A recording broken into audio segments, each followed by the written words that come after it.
Hello, and welcome to another episode of me trying to be a musician. Yes, I know. Chelsea, it's been a very long time since you taught us about music theory, and I know every single one of you miss it. So you know what we're going to do? I'm going to teach you music theory. I'm going to teach you about minor scales. I know, cool. I'm going to teach you how to go from a major to a minor, to a minor to a major.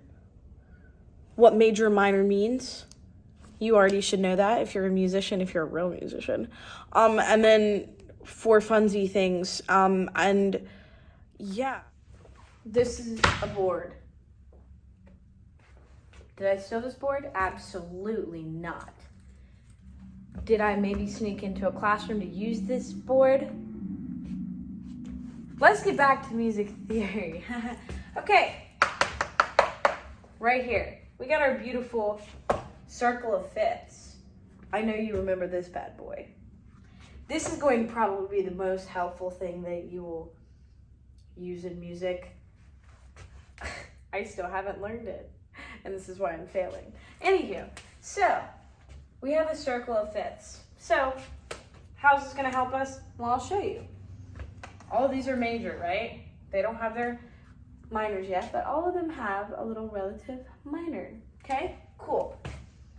So we're gonna start in the easiest one. So we got a C, right? If we're gonna do a C scale, we have C, D, E, F, G, A, B, and if you wanna be fancy, C. So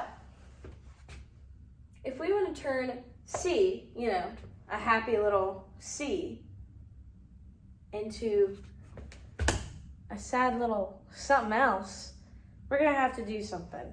Now, there is a trick to this, okay? Bear with me.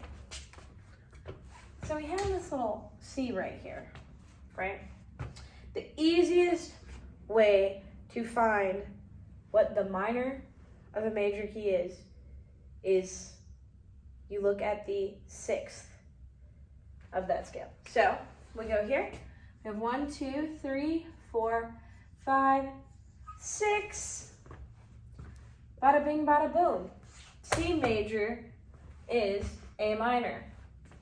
So there's another way you could do this. You could look at the C as 1 and count backwards, and 1s have 6, if that makes it easier.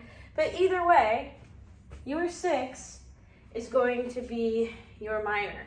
Now, how are you gonna find, if you're in a minor key and you wanna go to a major key, how are you gonna find the major? Just wait, y'all, it gets crazy. So we have A, B, C, D, E, F, and G. A if you wanna be fancy. So we have 1, 2, 3, 4, 5, 6, 7, and Uno again. So when we went from a major to a minor, we found the sixth of the chord, right? Or not the sixth of the chord, sixth of the scale. When we're going from minor to major, we're gonna look at the third instead. So, you're gonna switch to a major key, from a major key to a minor. Find your sixth. You wanna switch from a minor to a major? Find your third. That is going to be a simple rule that literally helps you figure out anything. If you're struggling, if you're like, oh, well, this looks like it's in A minor, but it's actually C major. Well, now you know how to figure that out. We're going to go to the piano real quick so I can actually show you a better example. I do want to do a couple of these beforehand. So we have our C, so we know that that's A minor. Let's do a couple more examples. We got G. Well, what's a G scale? We have G, A, B, C, D, E, F, right?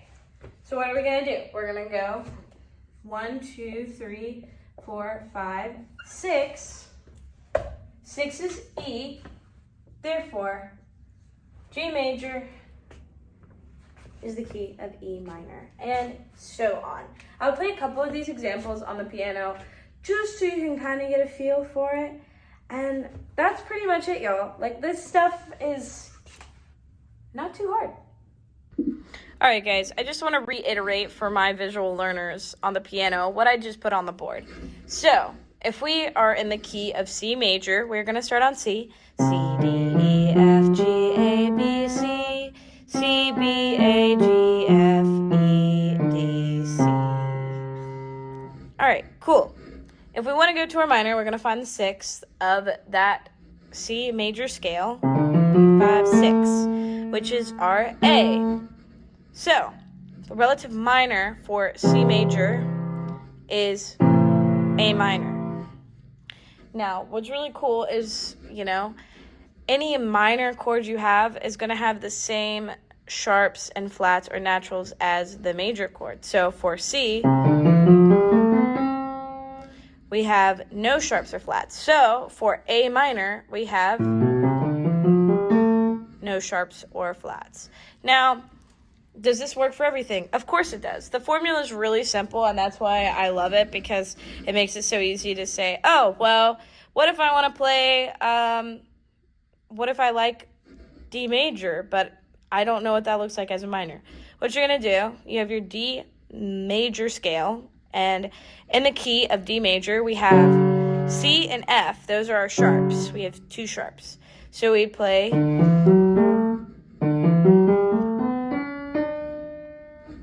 besides the mess up. And then we'd be like, okay, well, that's D major. Cool. What is the sixth of D major? 1, 2, 3, 4, 5, 6. It's B. So B is the sixth of D. So that means that D major's relative minor is B minor. So you would have your F sharp and C sharp together, and you just start on B, pretty much. So you'd play every note the same. You just start on a different note. So pretty simple. All right, last thing I want to show you. I completed our circle of fifths just because I wanted to kind of teach you one more little concept. So, obviously we have our majors on the outside, and then on the inside we have their minors. So, how we would write these, like if you were doing Nashville numbers or anything like that, or just, have to do this for a test, I'm sorry if you have to do that, then this is how you write them. So, your majors would be a capital, and then your minors would be lowercase, because they're little, they're minor, they're sad. I don't know how that relates, but it does. So yeah, just for reference, we have our majors and our minors on the inside. And this is how you usually see them, like if you find a picture on the internet, because we have that readily available, you will find a circle of fifths with the outsides, with their majors and their minors on the inside. Their majors have the same sharps and flats as the minors do. Minors have the same one as majors. And it's pretty simple, honestly. Like, that's all I can tell you about it. This can be a really scary concept at first, but like once you get the formula down of just, if it's a minor, find the third of the chord and that's your major. And if you're in a major, find the sixth of the chord and that's your minor. You're pretty much set on your major and minor scales. So yeah, I hope you guys enjoyed. I know this was very, very rough. I know this is a very rough sketch. I'm not an artist. This is why I'm in music. This is why I'm a music major, because I can't draw. But anywho, I hope you guys enjoyed. I hope to see you guys back here next time I do another one of these videos, so you can learn some really cool stuff about music theory. With that being said, I hope you guys have a wonderful time doing your music theory homework. Yeah, I'm talking to you. Go get it done. I know you've been skipping out for like 5 days now. What's wrong with you? Turn it in.